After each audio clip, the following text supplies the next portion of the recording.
Hello students, I am अनुराग। आज जो अपन topic देखने जा रहे हैं वो है रेक्टिफिकेशन ऑफ एरर्स। और देखिए, rectification of errors normally student को टफ लगता है। उसके पीछे बेसिक रीजन ये है कि उनका जनरलिटीज का कॉन्सेप्ट जो है वो थोड़ा वीक होता है। तो मेरा सजेशन आप लोगों के लिए ये रहेगा कि यदि आप ये टॉपिक कर रहे हैं तो उससे पहले आपको जनरलिटीज का जो मेरा वीडियो है वो बहुत अच्छे से देख लेना चाहिए, समझ लेना चाहिए। तो उनके लिए ये टॉपिक करना काफी आसान हो जाएगा। तो चलिए, अभी ये मानते हुए कि आपको जनरल एंट्रीज अच्छे से आती हैं, अपन इस टॉपिक को स्टार्ट करते हैं। क्या करना है इस चैप्टर में देखते हैं। देखिए, चैप्टर का नाम है रेक्टिफिकेशन ऑफ एरर्स। अकाउंट्स में जो एरर्स होते हैं, जो गलतियां हैं, उनको सुधारने के लिए काटापीटी नहीं की जाती है। उसके लिए कुछ ऐसी एंट्रीज की जाती है जिससे कि वो आपका जो एरर है वो सही हो जाए। तो हम इसको जो करते हैं वो किसके थ्रू करते हैं? Through journal entries, through journal entries. ठीक है, कैसे सुधारेंगे? वही सारे डबल एंट्री सिस्टम के रूल हैं, उनको यूज करना है, प्रैक्टिस करनी है, उनको अप्लाई करना है। उससे वो चीज आपको अच्छे से समझ में आ जाएगी। कैसे? तो देखें, सबसे पहले अपन ये देखते हैं एरर होते कितने टाइप के।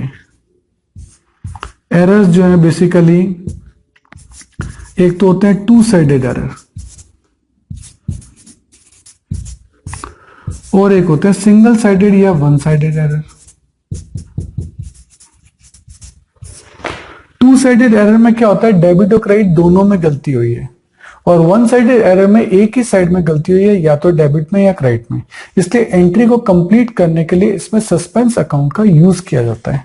तो इसमें आपका क्या होता है? सस्पेंस अकाउंट का यूज जो है वो आप सीखेंगे। सही है। पहले मैं बात कर रहा हूं टू साइडेड की, बाद में मैं करूंगा वन साइडेड की। टू साइडेड एरर क्या है? एक एग्जांपल लेते हैं अपन। मान लेते हैं कि आपने फर्नीचर परचेज किया, लेकिन गलती से डेबिट कर दिया परचेज अकाउंट को। ठीक है, तो इसकी सही एंट्री क्या होनी चाहिए थी? फर्नीचर परचेज की सही एंट्री इसकी होनी चाहिए थी furniture account debit to cash account. ये इसकी सही एंट्री होनी चाहिए थी। हमने गलती से क्या कर दी? हमने कर दी purchase account debit to cash account. ठीक है सर, अब इसकी रेक्टिफाइड एंट्री क्या करें? ये रेक्टिफाइड एंट्री कर रहा हूं। देखो, फर्नीचर को डेबिट करना था, हमने किया नहीं है, तो फर्नीचर को डेबिट कर दो, फर्नीचर अकाउंट डेबिट। ठीक है। कैश को क्रेडिट करना था, तो कैश को तो गलत एंट्री में भी हमने क्रेडिट किया है। तो जब कैश सही है तो उसको तो छेड़ने की जरूरत ही नहीं है। जो सही है उसको मत छेड़ो, जो गलत है उसको करेक्ट करो। फर्नीचर को डेबिट करना था, डेबिट कर दिया। परचेज को डेबिट नहीं करना था, ये गलत एंट्री है। परचेज को डेबिट नहीं करना था तो कैंसिल करके क्या कर दो? क्रेडिट कर दो। तो एंट्री क्या बनी? Furniture account debit to purchase account. Furniture को डेबिट करना था, कर दिया। परचेज को डेबिट नहीं करना था, कैंसिल करने के लिए उल्टा कर दो। अगर डेबिट को कैंसिल करना तो क्रेडिट कर दो, अगर क्रेडिट को कैंसिल करना तो डेबिट कर दो। इस तरीके से आपका ये टॉपिक होगा। तो ये होते हैं आपके टू साइडेड एरर। इसमें डेबिट भी हुआ है और क्रेडिट भी हुआ है। सही है। सिंगल साइडेड एरर में ऐसा नहीं होगा। उसमें क्या ट्रीटमेंट होगा उसे अपन देखते हैं। इसके लिए अपन एक एग्जांपल लेते हैं। ट्रांजैक्शन बता रहा हूं। Furniture purchased from Ram ₹10,000 for ₹10,000। 10,000 रुपए का फर्नीचर आपने खरीदा। इसकी जनरल एंट्री अगर आप करोगे तो क्या करोगे? Sir, furniture account debit, cash तो लिखा नहीं है, नाम लिखा है, तो इसका मतलब क्रेडिट ट्रांजैक्शन है। तो furniture account debit to Ram account 10,000। ठीक है, टू राम। ठीक है सर, इसकी लेजर पोस्टिंग कैसे करेंगे? अगर फर्नीचर अकाउंट है, फर्नीचर अकाउंट डेबिट हुआ है, तो फर्नीचर अकाउंट के डेबिट साइड में लिखेंगे टू राम। और अगर राम के अकाउंट की बात कर रहे हैं तो राम का अकाउंट क्रेडिट हुआ है, तो राम की क्रेडिट साइड में क्या लिखेंगे? Bye furniture. इस तरह से इनकी लेजर पोस्टिंग भी आप कर सकते हैं। ये चीजें आपको आती हैं, इसमें कोई दिक्कत नहीं है। मैंने तो केवल क्वेश्चन को एक्सप्लेन किया है कि क्वेश्चन किस तरीके से होगा। अब इसमें किस टाइप के एरर हो सकते हैं वो अपन देखते हैं। पहली कंडीशन देखते हैं, कंडीशन बना लेते हैं। If furniture account is not debited. Sir furniture account को डेबिट ही नहीं किया, ये लो ये एंट्री है, फर्नीचर को डेबिट नहीं किया, इसका अंदर फर्नीचर अकाउंट में नहीं लिखा, यहां तो लिखा है, उसने गलती सिर्फ फर्नीचर अकाउंट में कही है, इसलिए दूसरे अकाउंट को नहीं देखना है। फर्नीचर अकाउंट में गलती बोली है तो सिर्फ फर्नीचर अकाउंट को ही देखना है। Furniture account is not debited, इसको डेबिट नहीं किया तो अब कर दो। टू राम नहीं हो सकता क्योंकि गलती सिर्फ फर्नीचर अकाउंट में है, तो टू, अब एंट्री में तो डेबिट और क्रेडिट दोनों होता है, केवल फर्नीचर अकाउंट को डेबिट करने से गलती थोड़ा सुधरती है। तो यहां क्या लिखना पड़ेगा, टू सस्पेंस अकाउंट। सही है, पूरा लिख देता हूं, टू सस्पेंस अकाउंट। हो गया फर्नीचर डेबिट, क्रेडिट में कोई गलती थी नहीं इसलिए लिखने की जरूरत ही नहीं है, वहां टू सस्पेंस लिख दिया। सही है, एक और लिखते हैं, if furniture account is debited bye 8,000। ये जो फर्नीचर अकाउंट है उसको डेबिट करना था 10 से, हमने 8 से ही किया, 2000 से कम किया, तो 2000 को और डेबिट कर देते हैं। ये लीजिए, furniture account debit, to credit में तो कोई गलती नहीं है, टू सस्पेंस अकाउंट 2000। मैं फर्नीचर अकाउंट को 10,000 से डेबिट करना था, आपने 8,000 से ही डेबिट किया है, तो 2,000 से और डेबिट कर दो, सही हो जाएगा। If furniture account is debited bye 12,000। अब क्या कह रहा है, फर्नीचर अकाउंट डेबिट कर दिया 12,000 से, करना कितने से था, 10 से, तो ज्यादा डेबिट कर दिया, हमने डेबिट कर दिया 12 से, करना था 10 से, तो ज्यादा डेबिट कर दिया, तो कम करने के लिए अब क्रेडिट करो। ये लो जी, क्रेडिट कर दिया, कम हो गया। सर डेबिट क्या करें, डेबिट में कोई गलती ही नहीं है, तो यहां आ जाएगा सस्पेंस अकाउंट डेबिट। तो एंट्री बनेगी suspense account debit to furniture account. सही है, एक और आता है, देखें point number 4, if furniture account is credited by 10,000।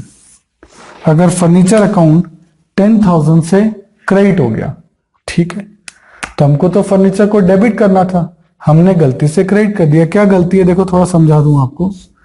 ये फर्नीचर अकाउंट है, हमको इसकी डेबिट में 10 लिखना था, जैसे हमने यहां लिखा, ठीक है, हमने यहां लिखने की बजाय हमने लिख दिया यहां बाय कुछ भी करके, हमने यहां लिखा और यहां 10,000 लिख दिया। यानी जाना लेफ्ट में 10 किलोमीटर था, हम राइट में 10 किलोमीटर चले गए। तो कवरिंग करने के लिए आपको यहां आना है, तो आपको 10 ये और 10 ये, टोटल 20 किलोमीटर चलना पड़ेगा। सही है, आपकी साइड चेंज हो गई ना, आपको लेफ्ट में 10 किलोमीटर जाना था, आप राइट में 10 किलोमीटर चले गए, तो 10 तो ये कवर करना है और 10 ये, तो आपको यहाँ आने के लिए 20 करना, डेबिट करना पड़ेगा। तो एंट्री क्या होगी, एंट्री होगी furniture account debit to credit में तो कोई गलती नहीं है, टू सस्पेंस अकाउंट कितने रुपए, 20,000। तो इस तरीके का आपको सिस्टम चाहिए होगा। मैं इसमें और भी चेंज कर सकता हूं, अगर क्रेडिटेड बाय 10 की जगह मैं क्रेडिटेड बाय 16 लिख दूं, अब क्या होगा कि मैंने यहां 16 लिख दिया, लिखना कितना था 10, और वो भी यहां, तो मैं यहां 16 किलोमीटर चल गया, तो 16 तो ये और 10 ये, यानी यहां कितना लिखना पड़ेगा 26,000। यही एंट्री हो जाएगी कितने अमाउंट से, 26,000 से। अब मैं कहता हूं यहां क्रेडिटेड बाय मैंने कर दिया 8,000, यानी मैंने क्रेडिट साइड में कितना लिख दिया 8,000, यानी मैं यहां 8 किलोमीटर चला गया, तो 8 तो ये आना है और 10 यहां आना ही है, तो 18,000। तो यही एंट्री कितने से हो जाएगी, 18,000 से। तो देखो ये डिपेंड करता है कि आपने क्रेडिट साइड में कितना लिख दिया है, ये आपको चेक करना पड़ेगा। तो आपको ये भी कवर करना पड़ेगा, प्लस यहाँ 10 लिखना ही है, वो भी लिखना पड़ेगा, देन आप उसका अमाउंट यहाँ लिख सकते हैं। सही है, और किस लैंग्वेज में आ सकता है देखते हैं। अगर आपको मेरे वीडियोस पसंद आ रहे हैं तो देखिए एक लाइक, शेयर और सब्सक्राइब तो बनता है, तो मेरी खुशी के लिए एक लाइक तो कर दीजिए। देखिए आपका टाइम बड़ा कीमती है, तो यदि नोट्स लिखने में आप अपना टाइम बचाना चाहते हैं और वर्कशीट भी गेट करना चाहते हैं तो इन सभी की पीडीएफ का लिंक नीचे डिस्क्रिप्शन में गिवन है, आप वहां जाके देख सकते हैं। If furniture account is overcast bye 2000, कहने का मतलब यह है कि ये जो फर्नीचर अकाउंट है उसका बैलेंस डेबिट होता है क्योंकि हमारी एसेट्स है। ये साइड ज्यादा है 2000, ये साइड ज्यादा लिख दी 2000, यानी 10 की जगह कितना लिख दिया 12 लिख दिया, 10 की जगह क्या लिख दिया 12। आपने यहां ज्यादा लिख दिया, इसी को बोलते हैं ओवरकास्ट। ओवरकास्ट का मतलब है ओवर यानी ज्यादा लिख देना, है ना। आपने मोन यहां 12 लिख दिया जबकि लिखना कितना था 10। तो अब कम करना है, कम करने के लिए काटने की जरूरत नहीं है, आप अपोजिट साइड में 2000 लिख दो। अगर मैं अपोजिट साइड में 2000 लिख दूंगा तो 12 में से 2 गया तो बैलेंस कितना बचेगा 10 ही बचेगा। तो इसको कम करने के लिए अपोजिट साइड में लिखना पड़ता है। तो फर्नीचर अकाउंट को हमने ओवरकास्ट कर दिया, तो कम करने के लिए फर्नीचर को 2000 क्रेडिट कर दो, अपने आप कम हो गया। डेबिट क्या करोगे, सस्पेंस अकाउंट, ये लो। क्लियर है, ऐसा भी आ सकता है, ये भी आ सकता है furniture account undercast. If furniture account is undercast bye 2000, इसका क्या मतलब है, इसका मतलब ये हुआ आपको फर्नीचर की डेबिट साइड में यहां कितना लिखना था 10 और आपने लिखा 8, कितना लिखा 8, ये अंडरकास्ट है।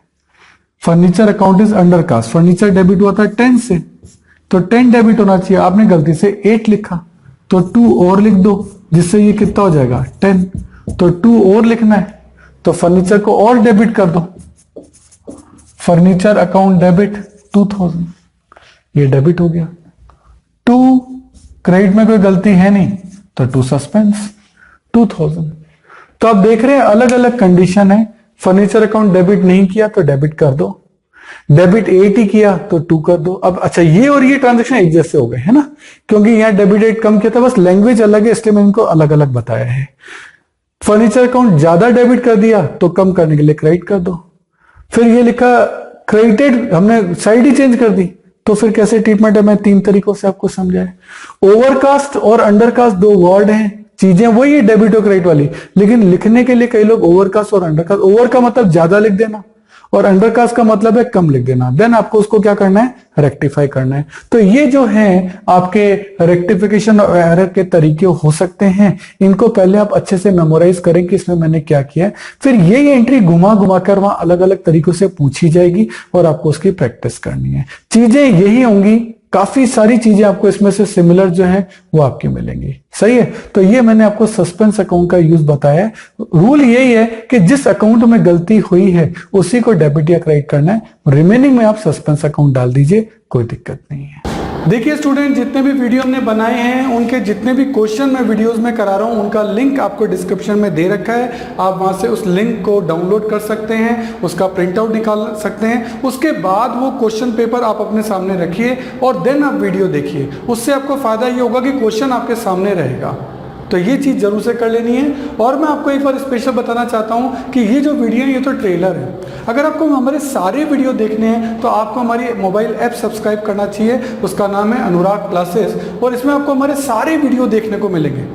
क्यों, देखो YouTube तो ट्रेलर है, यहाँ सारे वीडियो नहीं होते। अगर आपको सारे वीडियो देखने हैं तो आपको हमारी मोबाइल ऐप सब्सक्राइब करनी पड़ेगी, उसमें आपको सारे वीडियोस मिलेंगे, उसमें आपको नोट्स मिलेंगे, प्रिंटेड नोट्स भी होंगे, हैंड रिटन नोट्स भी होंगे, मतलब आप हर तरीके के नोट्स वहाँ ले सकते हो। उसमें भी उसकी जो मेंबरशिप है वो प्रीमियम भी है और स्टैंडर्ड भी है, जो भी आप लेना चाहें। और आपको वहाँ अदर बुक्स के इंपॉर्टेंट पिक्स, अच्छे डायग्राम, अच्छे क्वेश्चन, अच्छे पैराग्राफ, वो भी आपको जो है इस ऐप के अंदर मिलेंगे। और इसके अलावा बहुत ही important point, MCQ test. MCQ test का पैनल है जिसमें आप जितने भी टेस्ट वहाँ देंगे उसमें ऑप्शंस होंगे ABCD, उसमें ट्रू एंड फॉल्स के क्वेश्चन होंगे, उसमें फिल इन द ब्लैंक्स के क्वेश्चन होंगे। आपने 40 क्वेश्चन का टेस्ट दिया, जैसे ही सबमिट किया विदिन 5 सेकेंड्स आपका रिजल्ट आपके सामने है। तो ये मोबाइल ऐप मैं जरूर चाहूँगा आप जरूर से सब्सक्राइब करिए। मेरा नंबर है 9829224488। आप ऑफिस आवर्स में कभी भी मुझे कॉल कर सकते हैं। Thank you. देखिए स्टूडेंट, हमारे चैनल से जुड़ने का फायदा आपको नेक्स्ट 7 इयर्स तक मिलेगा, क्योंकि हमारी रेंज बहुत बड़ी है। नॉर्मली आप चैनल्स पे देखेंगे वो 1 या 2 या 3 सब्जेक्ट पढ़ा रहे हैं, लेकिन मैं आपको बहुत बड़ी रेंज दूंगा। यदि आपकी और मेरी ट्यूनिंग जमती है तो ये बहुत लॉन्ग लास्टिंग रहेगी, और वो ट्यूनअप में आपको बार बार नई ट्यूनअप नहीं करनी पड़ेगी, क्योंकि आपकी ट्यून मुझसे जम चुकी है। क्यों? क्योंकि मैं आपको बता रहा हूँ कि मैं 11th में आपकी अकाउंट्स, स्टेट्स और माइक्रो इकोनॉमिक्स लूंगा। 12th में मैं आपकी अकाउंट्स, मैक्रो और इंडियन इको लूंगा।